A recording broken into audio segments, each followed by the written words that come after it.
Hello दोस्तों, आज का जो वीडियो है हमारा वो है जो हाल ही में माननीय सर्वोच्च न्यायालय द्वारा जो फैसला दिया गया है कि शिक्षकों के लिए टीईटी अनिवार्य। इस मुद्दे पर आज हमारा का वीडियो है। सभी शिक्षकों के लिए टीईटी, आप टीईटी कह लें या राज्य सरकार में अगर उत्तराखंड की बात है तो यूटीईटी कह लें, तो टीईटी या यूटीईटी की अनिवार्यता पर माननीय सर्वोच्च न्यायालय द्वारा जो निर्णय दिया गया है उसके बारे में आज का हमारा वीडियो है। और इस वीडियो में हम डिस्कस करेंगे कि माननीय जो सर्वोच्च न्यायालय द्वारा दिया गया शिक्षा पर ऐतिहासिक फैसला है उसका किन शिक्षकों पर ये फैसला लागू होगा, नंबर 1। और ये सेवारत शिक्षक जो हैं यानी जो नौकरी में शिक्षक हैं उन पर इसका क्या असर होगा। इसके अलावा क्या टीईटी पास नहीं कर पाए तो नौकरी बची रहेगी या नौकरी गई। तो इन सब बिंदुओं पे आज का वीडियो हम लाए हैं आपके लिए। तो जुड़े रहिए हमारे इस YouTube चैनल के साथ जिसका नाम है देव दिशा YTCDD। तो चलिए हम आज डिस्कस करते हैं। सबसे पहले तो हम ये समझते हैं कि जो सर्वोच्च न्यायालय का जो फैसला है वो किस अनुच्छेद के तहत दिया गया। तो माननीय सर्वोच्च न्यायालय द्वारा भारतीय संविधान के अनुच्छेद 142 के तहत ये फैसला दिया गया या ये अनिवार्यता की गई है। अब बात आती है कि अनुच्छेद 142 क्या है। तो संविधान का जो अनुच्छेद है 142 वो सर्वोच्च न्यायालय को ये शक्ति देता है कि वह किसी भी मामले में पूर्ण न्याय करने के लिए कोई भी डिक्री या आदेश दे सकता है, भले ही उस मामले में कानून स्पष्ट हो या ना हो या मौजूदा प्रावधान हो या ना हो। तो इस तरह से ये जो फैसला होता है माननीय सर्वोच्च न्यायालय का ये पूरे देश में बाध्यकारी होता है। तो पहले तो ये जान लीजिए कि 142 अनुच्छेद के तहत माननीय सर्वोच्च न्यायालय द्वारा ये आदेश दिया गया है। और दूसरी बात समझ लीजिए कि अनुच्छेद 142 जो है वो ये सर्वोच्च न्यायालय को ताकत देता है, यह पावर देता है कि किसी भी मामले में पूर्ण न्याय करने के लिए वो कोई आदेश जारी कर सकता है। यानी ये मान के चलिए कि ये आदेश के बाद कुछ और विकल्प नहीं बचा है क्योंकि माननीय सर्वोच्च न्यायालय द्वारा ये आदेश दिया गया। अगर इसको बदल सकते हैं या कोई संशोधित कर सकते हैं तो माननीय सर्वोच्च न्यायालय ही संशोधित कर सकता है। और ये पूरे एक राज्य के लिए नहीं है बल्कि पूरे देश के लिए ये बाध्यकारी फैसला है। अब ये भी जान लीजिए कि अगर ये कोई पहला फैसला नहीं है कि जब 142 के तहत इस तरह का कोई मामला आया हो सर्वोच्च न्यायालय के निर्णय इस तरह के कोई किसी मामले में, तो 1579 मामले अभी तक यानी 2023 तक, तो इसके बाद तो और बढ़ गए होंगे। ये IIM अहमदाबाद का एक सर्वे है जिसमें उन्होंने बताया कि इतने मामले यानी लगभग 1580 मामले यानी कि लगभग 1579 है, यानी कि 1600 मामलों में अब तक तो बढ़ गए होंगे। तो अनुच्छेद 142 के तहत सर्वोच्च न्यायालय को जो शक्ति है उसके तहत उन्होंने फैसले सुनाए हैं। लेकिन ये ज़्यादातर फैसले जो हैं वो सिविल केस थे और कुछ मामले ऐसा नहीं, पहला मामला, कुछ मामले आपको ज़रूर याद होंगे।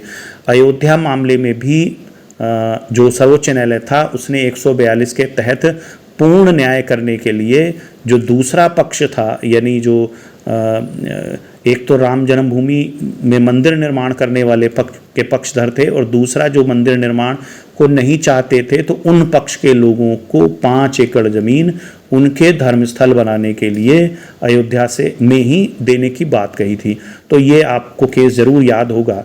तो ये एक, इसके अलावा सहारा सेबी के मामले में शिवसेना और जो महाराष्ट्र सरकार गिर गई थी, जो शिवसेना की सरकार वहाँ बागी विधायकों के कारण, तो फिर उस समय भी आपका जो है माननीय सर्वोच्च न्यायालय ने इसके 142 के तहत ही फैसले दिए थे। और ये फैसला भी आपने ज़रूर याद होगा कि हाईवे के किनारे शराब बिक्री पर रोक लगाने का भी फैसला इसी अनुच्छेद के तहत दिया गया था। अब बात आती है कि टीईटी पास करना ही होगा, पहली चीज। अब देखोगे अगर टीईटी पास नहीं होगा तो क्या होगा, अनिवार्य सेवानिवृत्ति। अब किन के लिए होगा, देखो पहले तो ये निर्णय किन के लिए लागू होगा, तो दो परिस्थितियों में तो ये निर्णय लागू हो गई होगा। एक तो वो जिनकी नौकरी 5 वर्ष से ज़्यादा की है, यानी कि जिनका सेवा काल 5 वर्ष से ज़्यादा है, तो उनको टीईटी पास करना ही होगा, चाहे उनकी नौकरी पहले की 20 साल की हो गई, 30 साल की हो गई, जितनी भी उन्होंने नौकरी कर ली है उससे कोई मतलब नहीं। अगर उनकी आयु आज की तारीख में, सामान्यतः हमारे यहाँ 60 साल ही रिटायरमेंट की एज होती है और इस समय उनकी एज है 55 से ज़्यादा, फिर तो उन पर लागू नहीं होगा। लेकिन अगर 54 है, 55 से कम है, चाहे एक दिन भी कम क्यों ना हो, तो उन पर ये निर्णय लागू होगा ही होगा। तो सबसे पहले जान लीजिए कुछ पॉइंट्स कि ये पूरे देश में लागू होगा। दूसरी बात, पूरे देश में लागू होगा, नंबर 1 पूरे देश में। उसके बाद नंबर 2, अगर आपका ये फैसला है ये किन पर लागू होगा, तो ध्यान रखेंगे ये फैसला प्राथमिक यानी प्राइमरी टीचर्स पर और जूनियर हाई स्कूल के टीचर्स पर, यानी कक्षा 1 से लेकर 8 तक पढ़ाने वाले शिक्षक जो होंगे उन पर ये लागू होगा। और तीसरा पॉइंट है कि अगर उनका सेवा काल 5 वर्ष से अधिक है तो उन पर भी ये निर्णय लागू होगा ही होगा। अगर 5 वर्ष से अधिक है तो उनको 2 वर्ष के भीतर टीईटी क्लियर करना होगा। टीईटी मतलब चाहे यूटीईटी जिस भी राज्य सरकार का है, नहीं तो सीटीईटी तो सेंट्रल गवर्नमेंट का, कोई एक तो एग्ज़ाम उन्हें अनिवार्य रूप से 2 वर्ष के भीतर पास करना ही होगा। अब इसके अलावा अगर आपकी सेवा काल रह गया 5 वर्ष से कम, लेकिन अगर आप प्रमोशन चाह रहे हैं तब भी आपको टीईटी क्लियर करना ही होगा। तो फिर से बता रहे हैं, जिनकी सेवानिवृत्ति में 5 साल से कम का समय है, यानी जिनकी जो सेवा काल है वो 5 वर्ष से ज़्यादा है, उन्हें नौकरी में बने रहने के लिए इस आदेश के 2 वर्ष के भीतर टीईटी पास करना ही होगा। यदि वे नाकाम रहते हैं तो उन्हें अनिवार्य सेवानिवृत्ति दी जा सकती है, यानी कंपलसरी रिटायरमेंट, आपका सीआर कंपलसरी रिटायरमेंट स्कीम निकालेगी सरकार और कंपलसरी उनको रिटायरमेंट दे देगी। लेकिन वो सेवानिवृत्ति के जो लाभ होते हैं, जैसे कि ग्रेच्युटी होती है, जीपीएफ होता है, इन सब के हकदार वो रहेंगे। ये नहीं है कि उनका ये पैसा मार लिया जाएगा, ये खत्म हो जाएगा। तो सर्वोच्च न्यायालय, माननीय सर्वोच्च न्यायालय ने पूरी तरह से स्पष्ट किया है। और सेवानिवृत्ति का जो लाभ है वो शिक्षकों की तय सेवा अवधि का नियम का होगा, यानी कि जितने साल की उन्होंने सर्विस करी है उतने साल का उनको सेवानिवृत्ति का लाभ मिल जाएगा। ग्रेच्युटी हो गई, जो कई बार छुट्टियों का भी पैसा मिलता है, जैसे आपका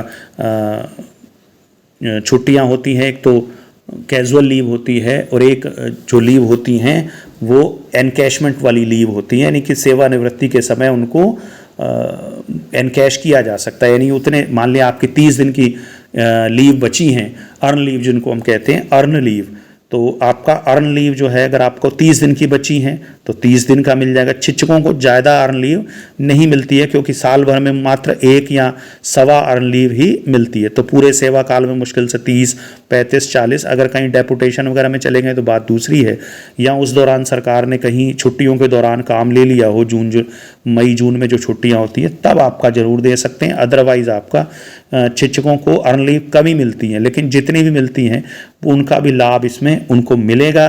लेकिन अगर कोई शिक्षक, ये सर्वोच्च न्यायालय, माननीय सर्वोच्च न्यायालय कहा गया है कि सेवानिवृत्ति लाभ उसके प्रभावित नहीं होंगे। अगर कोई शिक्षक जरूरी अवधि की नौकरी करने की शर्त पूरी नहीं कर पाता और उसकी सेवा कम रह जाती है तो वह सरकार को ज्ञापन दे सकता है। मान लिया कई जगह ये होता है कि कई बार ऐसा है कि 25 वर्ष की सेवा के बाद ही पेंशन मिलेगी, तो अगर उसका समय कम है मान लिया, तो क्या कर सकता है वो सरकार को दे सकता है, विभाग को, कि भाई मेरा विचार किया जाए, मेरे से टीईटी पास नहीं हो पाया, मेरी सेवा अवधि कम रह गई है और मेरे को जो है आप मेरे जो रिटायरमेंट बेनिफिट हैं यानी पेंशन वगैरह है वो लागू कर दें।